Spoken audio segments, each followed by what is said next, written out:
नमस्कार, स्वागत है आपका। डेली 24 भारत देख रहे हैं आप और मैं हूं आपके साथ लता। बुलेटिन की शुरुआत करेंगे अहम खबर के साथ। रजत जयंती वर्ष के मौके पर उत्तराखंड में विशेष तैयारियां की जा रही है, जिसमें विधानसभा के विशेष सत्र की तैयारियां तेज हो गई हैं। 3 नवंबर को राष्ट्रपति द्रौपदी मुर्मू का अभिभाषण होगा। आपको बताएं कि 25 सालों की विकास यात्रा पर चर्चा होने वाली है। तो राज्य स्थापना दिवस के मौके पर रजत जयंती वर्ष के उपलक्ष्य पर विधानसभा के 2 दिवसीय विशेष सत्र में राज्य निर्माण के 25 वर्षों की विकास यात्रा और भविष्य की योजनाओं के रोडमैप पर चर्चा होगी।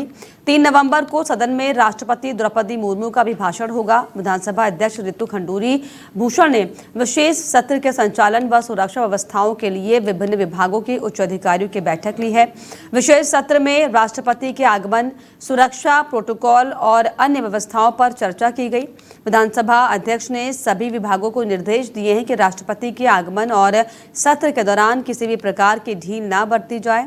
इसके अलावा सभी व्यवस्था व तैयारियों को समय में पूरा किया जाए। उन्होंने कहा है कि विशेष सत्र उत्तराखंड के लिए ऐतिहासिक होगा। 2 दिवसीय सत्र में राज्य निर्माण के 25 वर्षों की विकास यात्रा के साथ ही प्रदेश के विकास की उपलब्धियों, चुनौतियों और भविष्य की योजनाओं पर चर्चा की जाएगी। तो 25 वर्षों की विकास यात्रा पर खास चर्चा होगी और विकास यात्रा के साथ ही प्रदेश के विकास की उपलब्धियों पर भी बातचीत की जाएगी। सिल्वर जुबली सेलिब्रेट कर रहे हैं और ये उत्तराखंड के लिए एक सौभाग्य का विषय भी है कि माननीय राष्ट्रपति महोदय आ रही हैं इसी दौरान और विधानसभा को संबोधित भी करेंगी। तो उसी की अभी एक तैयारी बैठक माननीय अध्यक्ष महोदय ने लिया था कि वो किस तरह से हम लोग करेंगे। इसके अतिरिक्त माननीय राष्ट्रपति जी कुमाऊँ भी जा रही हैं, नैनीताल भी जा रही हैं। वहाँ पे कुमाऊँ यूनिवर्सिटी का कन्वोकेशन है, राजभवन का 125वीं जयंती है, उसका भी कार्यक्रम है। उस सब की तैयारी चल रही है। हाँ, माननीय प्रधानमंत्री जी का भी इसी कार्यक्रम में जो हमारा स्थापना समारोह है उसमें आने की संभावना है, उसकी भी तैयारी हम लोग कर रहे हैं। हाँ, आप सभी जानते हैं कि हमारे माननीय राष्ट्रपति महोदय पहुंचने वाले हैं 3 तारीख को विधानसभा सत्र को एड्रेस करने के लिए और हमारे लिए बहुत ही गौरवपूर्ण मौका है। 25 साल उत्तराखंड को हो रहे हैं। 25 साल हमने तय किए हैं, विकास की यात्रा तय की है और मुझे इस बात की अत्यंत प्रसन्नता है कि आदरणीय हमारी राष्ट्रपति महोदय उस दिन हमारे साथ होंगे विधानसभा में और हमको सबको एड्रेस करेंगे। देखिए, ये ऐसा है कि और इस पर ज्यादा बातचीत के लिए उत्तराखंड विधानसभा के अध्यक्ष रितु खंडूरी जी मेरे साथ जुड़ गए। रितु जी, बहुत बहुत स्वागत आपका डेली 24 भारत पर। बहुत बहुत धन्यवाद आपका। रितु जी, 25 साल का अब उत्तराखंड हो चुका है, इसको लेकर विशेष सत्र बुलाने की बात की जा रही है, तैयारियां तेज हैं और राष्ट्रपति अभिभाषण भी देंगी। क्या कुछ खास कार्यक्रम रहने वाला है और कैसे आप लोग इसे सेलिब्रेट करने वाले हैं? जी, ऐसा है कि आप सभी जान रहे हैं कि हम अपना उत्तराखंड जो प्रदेश है अपनी रजत जयंती मना रहा है। 25 साल हमें पूरे हुए हैं और हमें ऐतिहासिक हमारे लिए अवसर है और उसको और भी सुंदर बनाया जा रहा है जब हमारी माननीय राष्ट्रपति जी पहुंचेंगी और हम सबको संबोधित करेंगी। तो हम लोगों के लिए बहुत ही गौरवपूर्ण समय तो है ही, लेकिन आभार है राष्ट्रपति जी का कि वो आ रही हैं और हमें सबको संबोधित कर रही हैं। जी बिल्कुल, वाकई संबोधन होगा और एक और नई उम्मीद भी पहाड़ वासियों के लिए, क्योंकि जिस तरीके से इस सत्र में विकास यात्रा के साथ प्रदेश के कामों को लेकर, चुनौतियों के नाम पर, उनकी उपलब्धियों पर चर्चा होगी, नई योजनाएं भी बनाई जाएंगी। ऐसे में क्योंकि आप एक महिला भी हैं, महिलाओं के लिए क्या कुछ खास होने वाला है आगामी समय में? हालांकि जब से उत्तराखंड बना है तभी से पूरी कोशिश रही कि महिला हो, बच्चे हो, हर वर्ग के लोग हो, उन्हें उनका हक मिले। लेकिन जो राज्य के आंदोलनकारी थे, आप मानती हैं कि उनका जो आंदोलन है वो खत्म हो चुका है? अभी भी उत्तराखंड में जिस तरीके की स्थितियां हैं उन पर आप क्या कहिएगा? देखिए, ऐसा है कि हमारा जो सत्र होने जा रहा है उसमें हम 25 साल का अपना जो यात्रा रही है हम सबकी, उसके बारे में चर्चा होगी कि किस तरह से 2000 में जब हमारे आदरणीय माननीय प्रधानमंत्री अटल बिहारी वाजपेयी ने हमको जब ये प्रदेश दिया था, उसके बाद से लेकर आज 2025 है, किस तरह की यात्रा हमने तय की है। उस यात्रा में किस तरह का विकास हमने देखा है और हर वर्ग का विकास देखा है। और खासकर महिलाओं की अगर बात करूं तो पिछले सालों में हमने देखा है कि महिलाओं की स्थिति धीरे धीरे अच्छी हो रही है। उन्हें उनके राइट्स और जो है वो दिए जा रहे हैं, जो मेरिट के साथ वो ऊपर आ रही हैं, आगे बढ़ रही हैं। इकोनॉमिकली इंडिपेंडेंट करने के लिए समूहों के माध्यम से उन्हें आगे बढ़ाया जा रहा है। तो मुझे जो विश्वास है कि जो हमारे सदस्यगण हैं वो इस तरह जो हमारी यात्रा तय की गई है उस पर बातचीत होगी, अपने अपने क्षेत्रों की बात करेंगे। बहुत सारे सब्जेक्ट्स हैं, कृषि है, स्वास्थ्य है, शिक्षा है, उस पर अपने विचार रखेंगे और साथ ही साथ अगला 25 साल हमारा कैसा होना चाहिए उस पर भी एक अपना विजन अवश्य रखेंगे। तो मेरा मानना ये है कि ये जो सत्र है ये हमारे लिए बहुत महत्वपूर्ण सत्र है, जहां हमारे सदस्यगण जो हैं वो हमारी आगे की यात्रा कैसे तय होगी उसका भी एक विचार वहां पर रखेंगे। बिल्कुल, बहुत महत्वपूर्ण सत्र ये है क्योंकि उत्तराखंड जो है 25 सालों का हो गया। ऐसे में अब आगे इस प्रौढ़ अवस्था के आगे उत्तराखंड कैसे जाएगा, क्या दशा और दिशा होगी, इस पर बातचीत होना जरूरी भी है। बहुत शुक्रिया रितु जी, आपने समय दिया।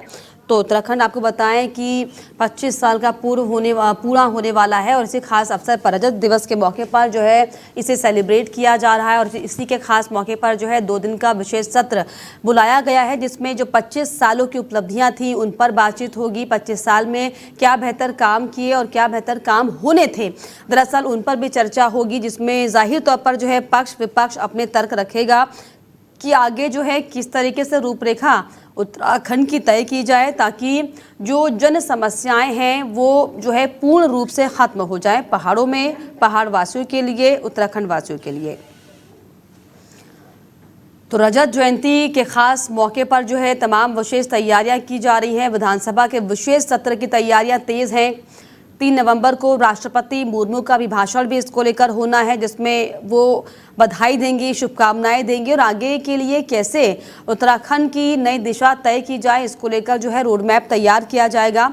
तो विधानसभा के विशेष सत्र की तैयारियां जोरों पर दिखाई पड़ रही हैं। पक्ष विपक्ष पूरी तरीके से तैयार अपनी बातों को रखने के लिए और उत्तराखंड को जो है एक नई दिशा देने के लिए।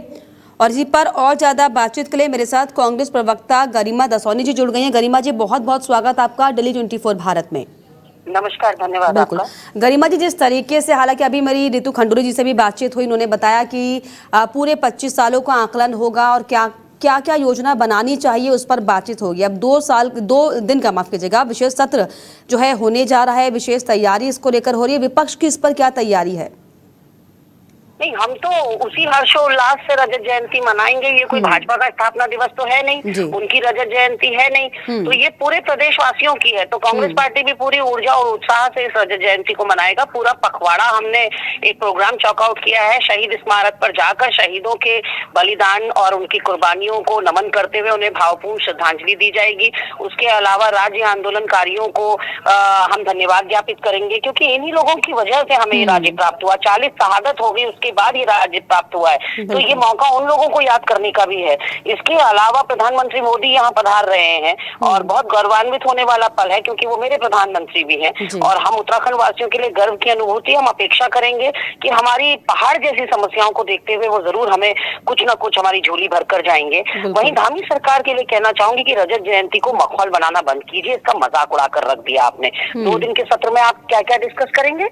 आप आपदा प्रबंधन डिस्कस करेंगे या पॉलिसी मेकिंग करेंगे, या फिर आप जो है पलायन की स्थिति जिससे हमारे गांव के गांव खाली हो रहे हैं, भूतहा पूरे हमारे गांव हो रहे हैं, हमारी सीमाएं जो है दूसरे देशों से मिलती हैं, नेपाल से, चीन से हमारी सीमाएं मिलती हैं। तो राष्ट्रीय सुरक्षा का मामला डिस्कस होना है, बेरोजगारी का मामला डिस्कस होना है, जंगली जानवर हैं और 9 हिमालयी राज्यों में महिला अपराध में नंबर 1 हम बन गए। 1209 बच्चे 1 साल में हमारे वहाँ लापता हो रहे हैं। उसके अलावा अगर हम बात करें तो टाउनशिप प्लानिंग की बात होनी चाहिए। शहरों में भार अधिग्रहण क्षमता से ज्यादा अधिक लोग बस गए हैं।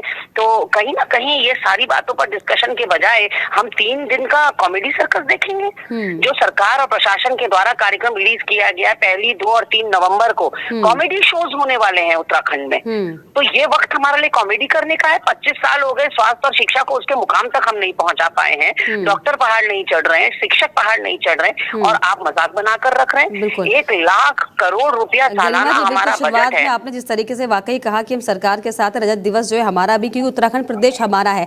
लेकिन हालांकि आते आते जिस तरीके से आपने जाहिर तौर पर धामी सरकार पर जो है निशाना साधा और तमाम जो समस्याएं हैं वो गिनाई, ऐसे में सवाल ये भी उठता है कि गरिमा जी, सरकार तो कांग्रेस की भी रही उत्तराखंड में इन 25 सालों में, तो ये जो हश्र आप गिना रही हैं उत्तराखंड का, पहाड़ वासियों का, इसके लिए जिम्मेदार किसको ठहराएंगी?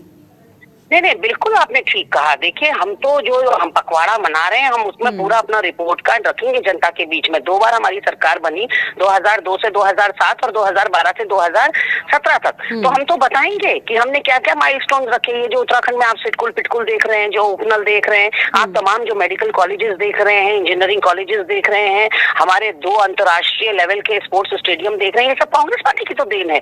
भाजपा बताए कि 9 साल से यहाँ प्रचंड बहुमत और ट्रिपल इंजन की सरकार लेकर बैठे हो, कौन सा मील का पत्थर रखा तुमने? बताओ कि कौन सा मेडिकल कॉलेज, कौन सा इंजीनियरिंग कॉलेज, कौन सा अस्पताल, कौन से स्कूल की नींव डाली आपने, किसका रिबन काटा? ये 1 लाख करोड़ कहाँ जा रहा है? ये सत्र में रिपोर्ट कार्ड रखने का भी समय था कि दामी सरकार बताती कि 25 सालों में उत्तराखंड ने क्या पाया, क्या खोया।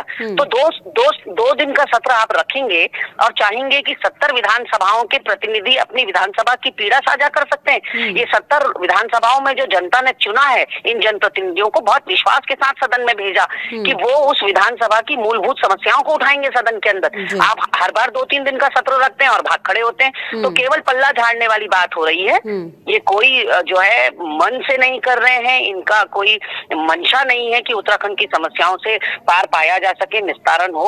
और मैंने जैसा कि कहा, वोकल फॉर लोकल प्रधानमंत्री जी कहते हैं, तो वोकल फॉर लोकल करना है तो स्थानीय युवाओं को काम दीजिए। ऐसे में केदारनाथ, बिल्कुल आपने हालांकि तमाम बातें जरूर गिनाई, ऐसे में क्योंकि अब उत्तराखंड जो है 25 साल का हो गया है, जवान हो गया है, प्रौढ़ हो गया है, समझ उत्तराखंड में आ जानी चाहिए। तो ऐसे में कांग्रेस की तरफ से क्या रणनीति होगी, क्योंकि अब कुछ समय बाद जो है 2 साल बाद चुनाव भी प्रदेश में होने हैं, तो कांग्रेस की अब नई तरीके से क्या भूमिका होगी इस 25 साल के उत्तराखंड में, जो नई तरीके से अब जो नए अपने वर्ष में जो ये एंटर कर रहा है? देखिए, कांग्रेस पार्टी को जो भूमिका जनता ने दे रखी है, लोकतंत्र में आपको पता है जनता जनार्दन होती है, जनता जनार्दन ने कांग्रेस को जो भूमिका दे रखी है वो हम बखूबी निभा रहे हैं। और जैसे जैसे 27 निकट आ रहा है, वैसे वैसे हम विपक्ष की भूमिका और ज्यादा अच्छे तरीके से निभाएंगे, सरकार को आईना दिखाएंगे। चलिए, सरकार को आईना दिखाएंगे। बहुत शुक्रिया आपका समय देने के लिए। तो गरिमा दसवानी जी, जो कि कांग्रेस के प्रवक्ता है, इनका साफ तौर पर ये कहना है कि जैसे जैसे समय नजदीक आएगा, विपक्ष की भूमिका जो उसी तरीके से निभाई जाएगी। लेकिन क्योंकि ये जो मौका है, ये पक्ष और विपक्ष करने का नहीं, बल्कि एक साथ मिलकर उत्तराखंड के लिए, उत्तराखंड दिवस को मनाने का है। इसलिए जो है हम पूरे जोर शोर के साथ इस त्योहार को, इस पर्व को मनाएंगे, ताकि आगामी जो समय हो वो पहाड़ के लिए, पहाड़ वासियों के लिए, उत्तराखंड वासियों के लिए और ज़्यादा आसान हो और बहुत ज़्यादा बेहतर हो। मुख्यमंत्री पुष्कर सिंह धामी ने सीमांत जिले पिथौरागढ़ में आयोजित सहकारिता मेले का शुभारंभ किया है। अंतर्राष्ट्रीय सहकारिता वर्ष 2025 के अंतर्गत आयोजित इस कार्यक्रम में उन्होंने जिले के विकास के लिए 85.14 करोड़ रुपए की योजनाओं का लोकार्पण और शिलान्यास किया। मुख्यमंत्री धामी ने इस अवसर पर कहा कि ये विकास कार्य पिथौरागढ़ के सर्वांगीण विकास में मील का पत्थर साबित होगा। मुख्यमंत्री धामी ने कहा कि उत्तराखंड सहकारिता आंदोलन को सशक्त बनाने में अग्रणी भूमिका निभा रहा है। उन्होंने ये भी बताया कि देश में सहकारी समितियों के कंप्यूटरीकरण का काम उत्तराखंड से ही शुरू हुआ था और आज प्रदेश की सभी 671 समितियां कंप्यूटरीकृत हो चुकी हैं। उन्होंने राज्य सरकार की उपलब्धियां गिनाते हुए कहा कि प्रदेश की 640 समितियां कॉमन सर्विस सेंटर यानी कि CSC के रूप में काम कर रही हैं, जबकि 24 समितियां जन औषधि केंद्र चला रही हैं, जिनसे ग्रामीण जनता को सस्ती दवाइयां मिल रही हैं। मुख्यमंत्री ने बताया कि दीनदयाल उपाध्याय सहकारिता किसान कल्याण योजना के तहत किसानों को 5 लाख रुपए तक का ब्याज मुक्त ऋण दिया जा रहा है। साथ ही साथ लघु एवं सीमांत किसानों को 1 लाख रुपए का ब्याज मुक्त फसली ऋण भी उपलब्ध कराया जा रहा है। तो सहकारिता से जो है आत्मनिर्भर बनाने की तैयारी, पिथौरागढ़ के लिए जो है विकास योजनाओं की झड़ियां लगाते सीएम पुष्कर सिंह धामी, पिथौरागढ़ को जो है करोड़ों की सौगात दी गई है। ये खास जानकारी पिथौरागढ़ वासियों के लिए। सीएम धामी ने सहकारिता से आत्मनिर्भर की राह पर जो है उत्तराखंड को एक नई सौगात दी है। पिथौरागढ़ के लिए विकास योजनाओं की जो झड़ी लगाते हुए पिथौरागढ़ को करोड़ों की सौगात मिली है। और इस पर ज्यादा जानकारी के लिए मेरे सहयोगी अस्करी जाफरी मेरे साथ जुड़ गए हैं।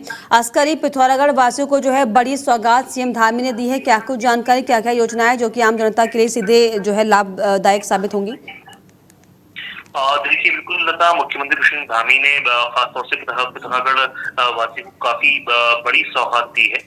मुख्यमंत्री कृष्ण धामी ने सहकारिता मेले के शुभारंभ के मौके पर प्रदेश की उपलब्धियों और भविष्य की जो तमाम योजनाएं उनको साझा भी किया है। सहकारिता से आत्मनिर्भरता का जो मार्ग है वो खुलता है, इस तरह की बातें मुख्यमंत्री पुष्कर सिंह धामी ने इस मौके पर की है।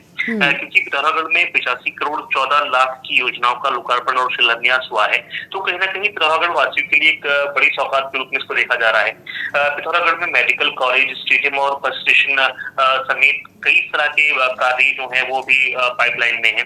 उन तमाम कामों की जानकारी मुख्यमंत्री पुष्कर धामी ने दी है। क्योंकि अगर हम बात करें, क्योंकि राज्य सरकार इसको अंतर्राष्ट्रीय सहकारिता वर्ष 2025 के रूप में मना रही है, क्योंकि संयुक्त राष्ट्र संघ ने भी इस साल को अंतर्राष्ट्रीय सहकारिता वर्ष घोषित किया है।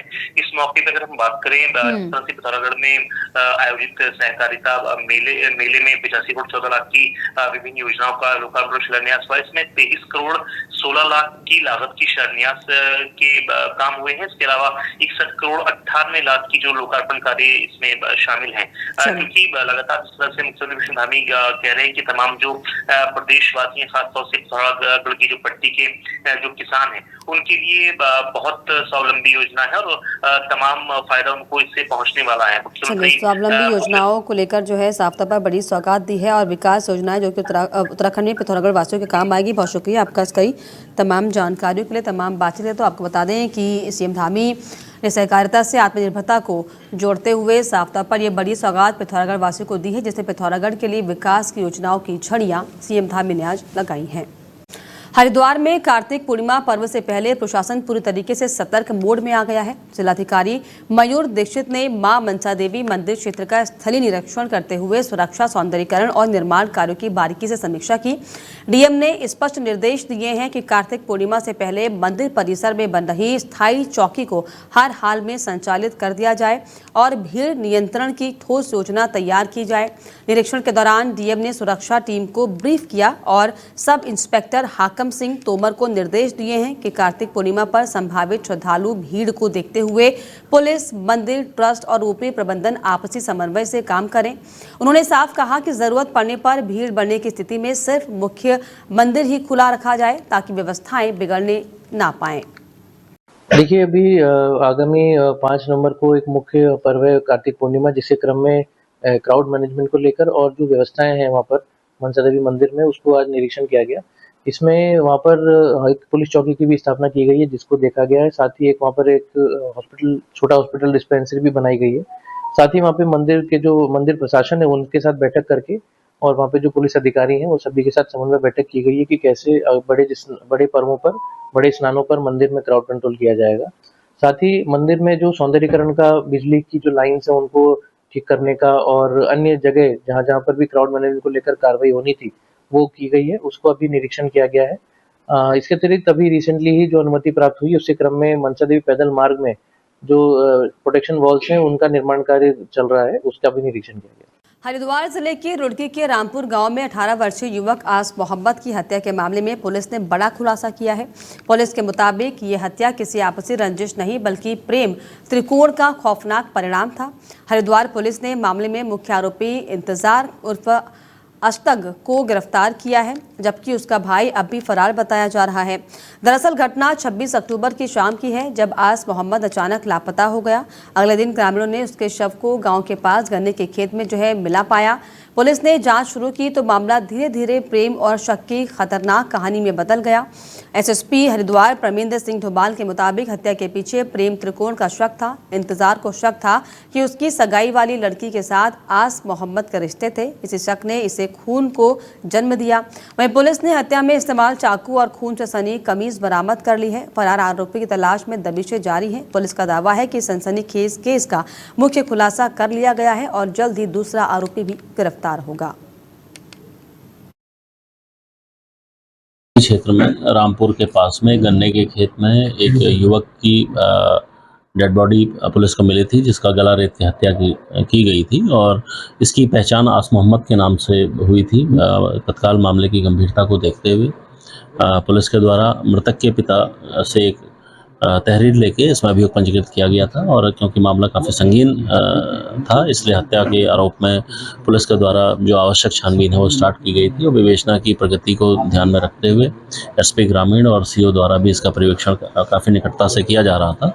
आज 2 दिन के बाद इसमें एक महत्वपूर्ण सफलता हाथ लगी जिसमें मुख्य हत्यारोपी जिसका नाम इंतजार उस अस्तग है उसको पुलिस के द्वारा गिरफ्तार किया गया है। आज जो प्रारंभिक पूछताछ से उसके द्वारा इस हत्या को करना और उसके घटनाक्रम को भी पुलिस के द्वारा के समक्ष रखा गया है। इस सभी घटनाक्रम को पुलिस के द्वारा स्थलीय निरीक्षण कर उसको पुष्टि की गई है। इसमें ये बात संज्ञान में आई थी कि आस मोहम्मद जो मृतक है उसका एक लड़की से कुछ समय पूर्व खटीमा क्षेत्र में अवैध मिट्टी खनन का खेल एक बार फिर से तेजी से शुरू हो गया है। मिट्टी खनन माफिया अब धीरे धीरे सक्रिय होते नजर आ रहे हैं। इसी क्रम में झनकैया थाना क्षेत्र में अवैध रूप से मिट्टी ले जा रही एक ट्रॉली को पुलिस प्रशासन ने पकड़ लिया। कार्रवाई करते हुए पुलिस ने ट्रैक्टर ट्रॉली को सीज कर थाना परिसर में खड़ा किया है। उपजिलाधिकारी ने मामले में सख्त रुख अपनाते हुए कहा कि क्षेत्र में किसी भी प्रकार का अवैध मिट्टी खनन बर्दाश्त नहीं किया जाएगा। अगर कोई व्यक्ति या फिर समूह इस तरह की गतिविधियों में संलिप्त पाया जाता है तो उसके खिलाफ कड़ी कानूनी कार्रवाई की जाएगी। कहना है कि यदि कोई भी अवैध खनन में लिप्त पाया जाता है तो उसमें सख्त से सख्त कार्रवाई की जाएगी और जनता से मेरी अपील है अगर इस तरह की कोई भी प्रकरण उनके उसमें आता है संज्ञान में आता है तो हमें तत्काल उसकी सूचना करें। मेरा यही कहना है कि यदि कोई भी अवैध खनन में लिप्त खटीमा में यूसीएफ की ओर से खटीमा क्षेत्र में संचालित थाना धान क्रय केंद्र मुंडेली में किसानों ने ठेकेदार पर धांधली और अनुचित व्यवहार का आरोप लगाया है। किसानों का कहना है कि उनके नंबर पहले होने के बावजूद भी धान तौलने में लापरवाही बरती जा रही है। साथ ही प्रति कुंटल 5 किलो की कटौती की जा रही है और प्रति कुंटल धान तौलने पर 40 रुपए अतिरिक्त वसूले जा रहे हैं। सूचना मिलने के बाद किसान नेता मनजिंदर सिंह भुल्लर मौके पर पहुंचे और निरीक्षण किया। उन्होंने बताया कि किसानों की शिकायत सही पाई गई है। निरीक्षण में ये भी सामने आया कि सेंटर में लगे पंखे खराब हैं और किसानों को परेशान किया जा रहा है। कुछ किसानों का आरोप था कि एक व्यक्ति ने 22 कट्टे धान तौलने के एवज में 2000 लिए। घटना के समय धान क्रय केंद्र के इंचार्ज मौके से फरार हो गए। संबंधित अधिकारी को फोन करने पर भी वे मौके पर नहीं पहुंचे। मनजिंदर सिंह भुल्लर ने ये कहा कि ऐसे शिकायतें कई जगह से आ रही हैं और वे उनका मुआयना कर रहे हैं। अब ये देखने वाली बात होगी कि संबंधित अधिकारी इस मामले पर किस तरीके से संज्ञान लेते हैं और इस पर अब आगे क्या कार्रवाई की जाती है। एक भी किसान का एक फोन आया था, उसने कहा कि मुंडेली कांटे पे पहले तो 3-4 दिनों से मेरा नंबर लगा हुआ था। बार बार मेरे कहने पे ऊपर भी ये कह रहे थे कि आज लेके आना, कभी कल लेके आना। तो जैसे ही आज ये अपनी ट्रॉली लेके आए हैं तो उनको ट्रॉली उसकी उतारने की जगह इनसे एक तो पैसे मांगे गए हैं, एक ये शिकायत आई है। दूसरा इनको परेशान करके और इनका साफ़ सुथरा धान था वो भी तोलने से इनको मना किया गया है। इसके किसान ने मुझे फ़ोन किया था तो अब मैं इस कांटे पे आया हूँ और आके मैंने जो भी यहाँ पे पाया है, इंचार्ज यहाँ से गायब है और जो भी ये तथ्य उन्होंने किसान ने हमें बताए हैं, जो भी चीज़ें वो सारी सही साबित हो रही हैं। और यही कई दिनों से हम यही चीज़ें दोहराते आ रहे हैं। शासन को, प्रशासन को हमने कई दिन पहले भी इस चीज़ से अवगत कराया था। कांटों पे धांधली चल रही है, इसकी जांच करवाई जाए कि जो कांटे हैं वहाँ पे किसानों का धान नहीं तुल रहा है। तो किसानों करता काट रहे हैं। देखिए, मुझे ये अभी किसान ने बताया है कि यहाँ पे लगभग उससे 40 रुपए की डिमांड की गई है। 40 से 50 रुपए की उससे डिमांड की गई प्रति अपने 1 क्विंटल की। और बाकी मैं अभी और भी बातचीत कर रहा हूँ, इंचार्ज को अभी इंतजार कर रहे हैं कि आगे मैं मिलकर उससे जानकारी लेनी है कितना धान अभी तक तुला है और किसानों का कितना यहाँ पे तुला है। सारी चीजें आज स्पष्ट करके जानी है यहाँ पे।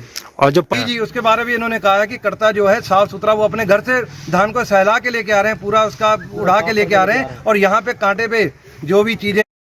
लक्सर के खानपुर क्षेत्र में प्रस्तावित सिडकुल के विकास कार्य को लेकर एमडी पूरन सिंह राणा ने अपनी टीम के साथ राजपुरा स्थित सिडकुल भूमि का निरीक्षण किया। निरीक्षण के दौरान उन्होंने कार्यों की प्रगति की जानकारी ली और आगे की योजनाओं पर चर्चा की है। एमडी पूरन सिंह राणा ने बताया कि सिडकुल की स्थापना से न केवल खानपुर क्षेत्र बल्कि पूरे हरिद्वार जनपद को बड़ा लाभ मिलेगा। यहाँ पर स्थापित होने वाले उद्योगों से हजारों युवाओं को सीधा रोजगार मिलेगा, जबकि हजारों लोगों को अप्रत्यक्ष रोजगार के अवसर भी प्राप्त होंगे। लौह पुरुष सरदार वल्लभ भाई पटेल की 31 अक्टूबर को 150वीं जयंती है। इस अवसर पर देश भर में जगह जगह पर रन फॉर यूनिटी कार्यक्रम का आयोजन किया गया। वहीं गुजरात के केवडिया स्थित स्टैच्यू ऑफ यूनिटी पर सरदार पटेल की जयंती एकता नगर स्थित स्टैच्यू ऑफ यूनिटी पर भव्य रूप से मनाई जाएगी। इस बार लौह पुरुष के जन्मदिन के 150 साल पूरे हो रहे हैं और ऐसे में केवडिया में कार्यक्रम को लेकर जोर शोर से तैयारियां की जा रही हैं। और इसी के साथ इस बुलेटिन में फिलहाल इतना ही। देश और दुनिया की तमाम खबरों के लिए आप देखते रहिए डेली 24 भारत। नमस्कार।